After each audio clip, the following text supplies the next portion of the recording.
Assalamualaikum friends, welcome to our channel Learn Differently. Today we will talk about carbohydrates. Carb means carbon and hydrates means related to water. So carbohydrates are hydrated carbons or carbons which are hydrated are called carbohydrates.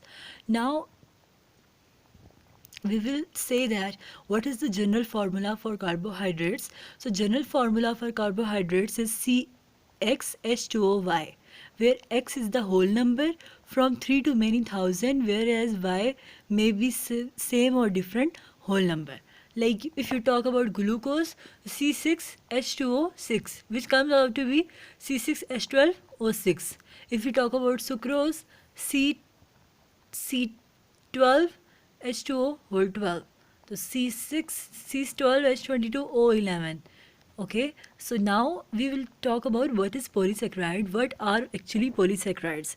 Polysaccharides are polyhydroxyaldehydes or ketones.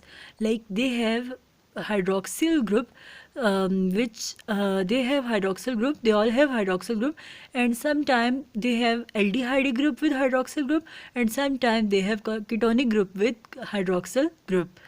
Okay, carbohydrates on hydrolysis yield aldehydes and ketones. Now you know what you should know what is hydrolysis.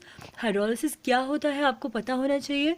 Hydrolysis वो process होता है जिसमें कोई भी molecule break down होता है, टूटता है in the presence of water molecules. और वाटर मॉलिक्यूल्स खुद भी टूटते हैं. वो वाटर मॉलिक्यूल का भी ब्रेक डाउन होता है और उस मॉलिक्यूल का भी ब्रेक डाउन होता है जिसको हम हाइड्रोलाइज करवा रहे होते हैं और एक नई चीज़ बनती है.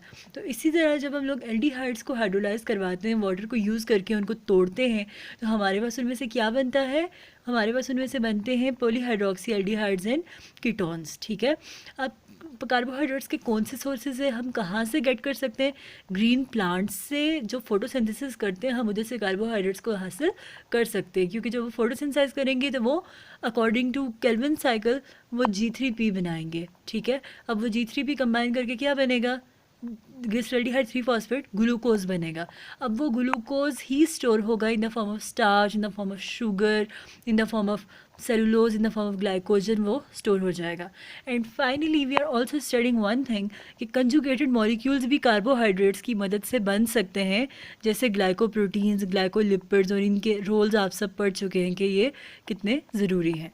Now we will talk about classification of carbohydrates कि कार्बोहाइड्रेट्स को किन क्लासेस में क्लासिफाई किया गया है.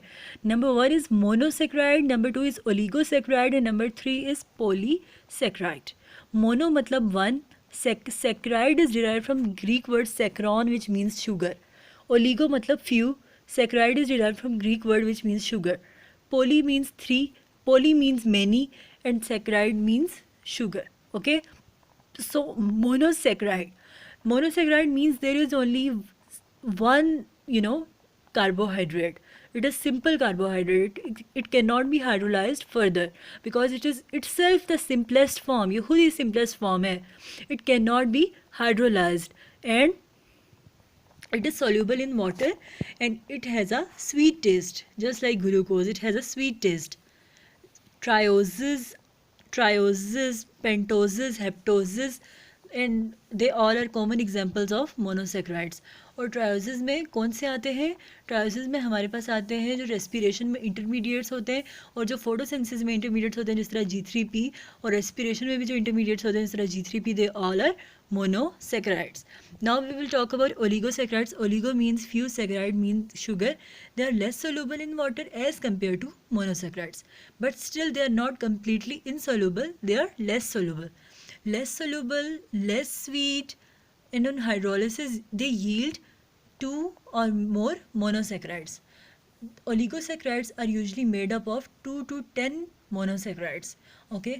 2 से 10 तक मोनोसेक्राइड से ओलिगोसेक्राइड्स बने होते हैं. अब 2 से 10 के दरमियान कोई भी अमाउंट हो सकती है. जितने से वो बने होंगे उतनों में ही वो हाइड्रोलाइज होके वो कन्वर्ट होंगे. अगर कोई मोनोसेक्राइड है जिस तरह रेफिनोज है, वो 3 मोनोसेक्राइड से बना हुआ है. अगर कोई ओरीसेक्राइड है, ओलिगोसेक्राइड, रेफिनोज 3 मोनोसेक्राइड से बना हुआ है, तो वो 3 में ही हाइड्रोलाइज होके टूटेगा. अगर सुक्रोज है ओलिगोसेक्राइड, वो 2 से बना हुआ है, तो वो 2 में ही हाइड्रोलाइज होके ब्रेक डाउन होगा। और इनके अंदर एक ग्लाइकोसिडिक बॉन्ड होता है।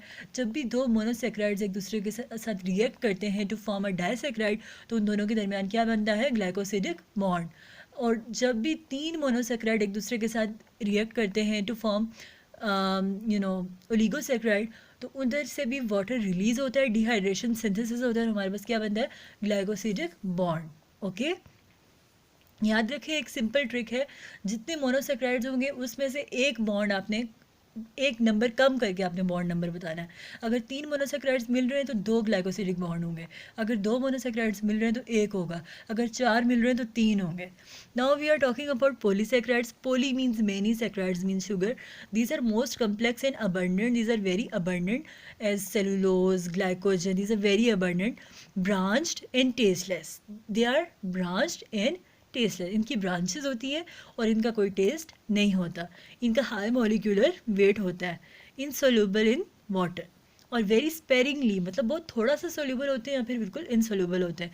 जिस तरह इनकी एग्जांपल है cellulose, starch, glycogen. Okay, now let's talk about starch कि स्टार्च क्या होता है।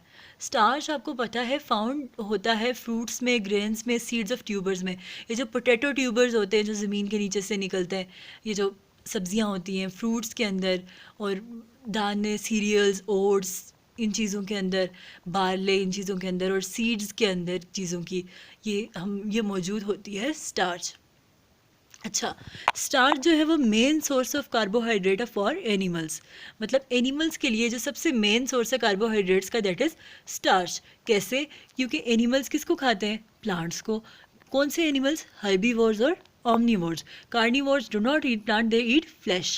Herbivores eat only plants and carnivores and omnivores eat both plants and animals. तो जो omnivores और herbivores हैं, जो प्लांट फीडर्स हैं, वो इस स्टार्च को, क्योंकि प्लांट के अंदर स्टार्च मौजूद होता है, प्लांट के अंदर जितना भी ग्लूकोज होता है, जो एनर्जी होती है, वो स्टार्च की फॉर्म में स्टोर होती है। तो वो जब वो हर्बीवोर एनिमल्स उन प्लांट्स को खाते हैं तो वो एनर्जी उनमें चली जाती है। नाउ स्टार्च की भी 2 टाइप्स हैं, एक है अमाइलोज और एक है अमाइलोपेक्टिन। अब इन दोनों में बेसिक सा डिफरेंस है कि अमाइलोज अनब्रांच्ड होती हैं चेन्स और अमाइलोपेक्टिन की ब्रांच चेन्स होती हैं।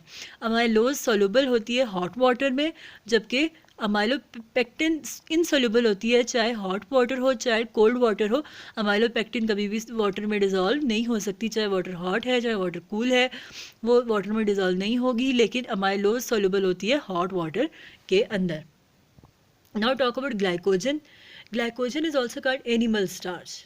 ठीक है, मतलब एनिमल्स में जो ग्लूकोज रेजिड्यू स्टोर होते हैं, जो हमारी अंदर एनर्जी स्टोर होती है, जो ग्लूकोज स्टोर होता है, वो इन the form of glycogen store होता है।